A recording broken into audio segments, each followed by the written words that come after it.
So welcome everybody to this latest video on 162 Maths, and in this video we'll be continuing with some GCSE revision looking at the AQA topic test on the high syllabus looking at basic algebra.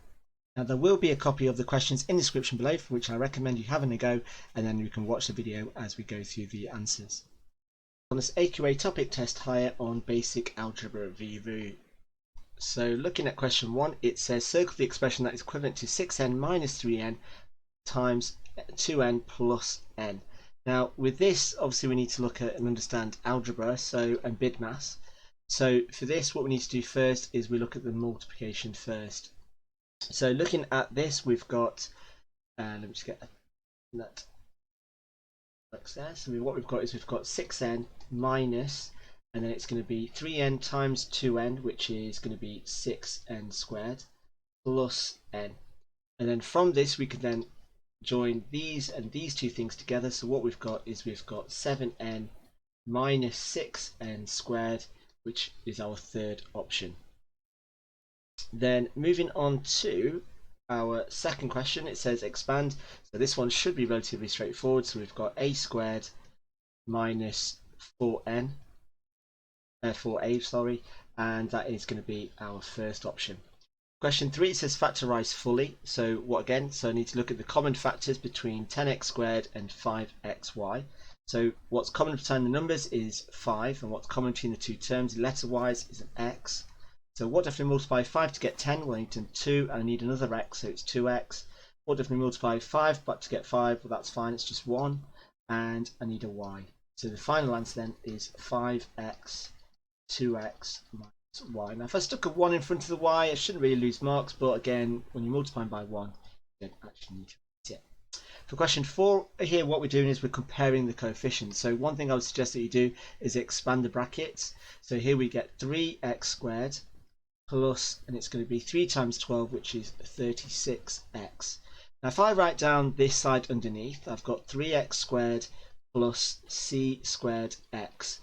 Now basically c is going to be equal, or c squared is going to be equal to 36, because they're both coefficients of x. So if 36 equals c squared, then c is going to equal minus 6 or positive 6. So I could write the answer like this, or I could write the answer like that, but basically the two answers I'm looking for is plus and minus 6. Now for question 5, it says a rectangle and the equilateral triangle have the equal perimeters. It says work out an expression in terms of x for the length of the side of the triangle. Give your answer in its simplest term. So the first thing we want to work out is the perimeter of the rectangle. And so how do we do that? Well, that's going to be 6x minus 2 plus 3 lots of 4x plus 2, and I'm going to double that, so we've got another 6x minus 2 plus 3 4x plus 2. And simplifying all of this, I get 6x minus 12 plus 12x plus 6 plus 6x minus 12 plus 12x plus 6.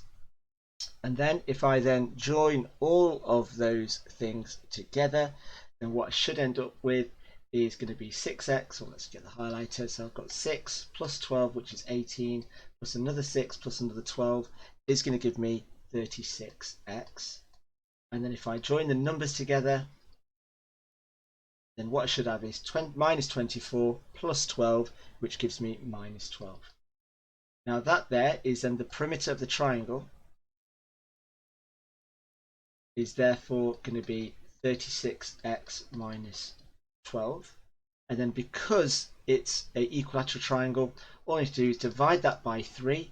So 36x divided by 3 is going to give me 12x, and minus 12 divided by 3 is going to give me minus 4. So there is the length of the triangle.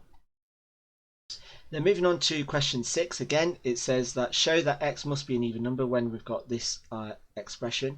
So again, what I want to do here is expand the bracket. So I've got 6x minus 6k equals 5x plus 4.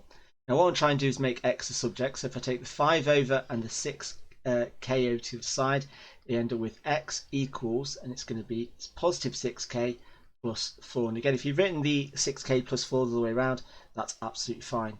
Now from this I can then simplify or factorize this to take a 2 out, in which I've got 3k plus 4. Now there's a couple of ways in which you can do this. So using this, you could say that as 2 is a common factor, then x must be even, because if you multiply any number by 2, you're going to get a even number. Now likewise, I could use this. So what I could say is, well, 6k is always going to be even, because any multiple of 6, spell it, multiple of 6 is even, and 4 is always going to be an even number, and an even number plus an even number is going to always equal an even number. And so either of those two answers would be absolutely fine in terms of your reason. So looking at question 7, it says the diagram shows two rectangles, all dimensions are in centimetres. Work out an expression in terms of x, the shaded area. Give your answer in its simplest term. Now in terms of the shaded area, now the shaded area for these types of questions is always the big shape minus the small shape. Obviously we're talking about the area.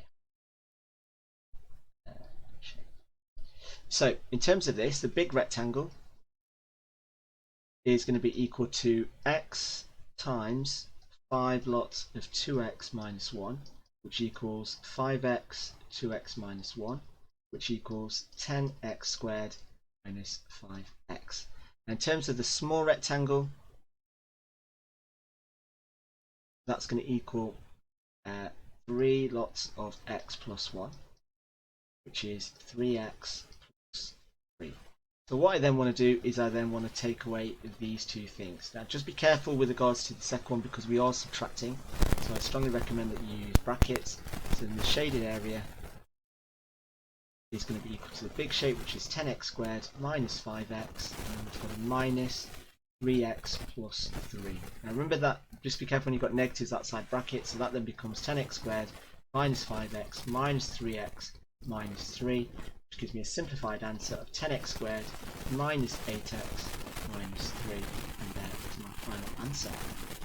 For question 8, it says write, and then we just need to expand this out in the form of factorising it, where a and b and c are integers where a is greater than 1. So let's have a look at working this out. So the first thing we're going to do, let's expand this all out. So what we get is 21x minus 3 minus 6x minus 24 plus 2. So then simplifying this, we've got 21x take away 6x, which is 15x, and then we've got minus 3 minus 24 plus 2 is minus 25. And then we can then factorise this, so we can take a 5 out, in which we've got 3x minus 5, and that gives me my final answer of 5 lots of 3x minus 5.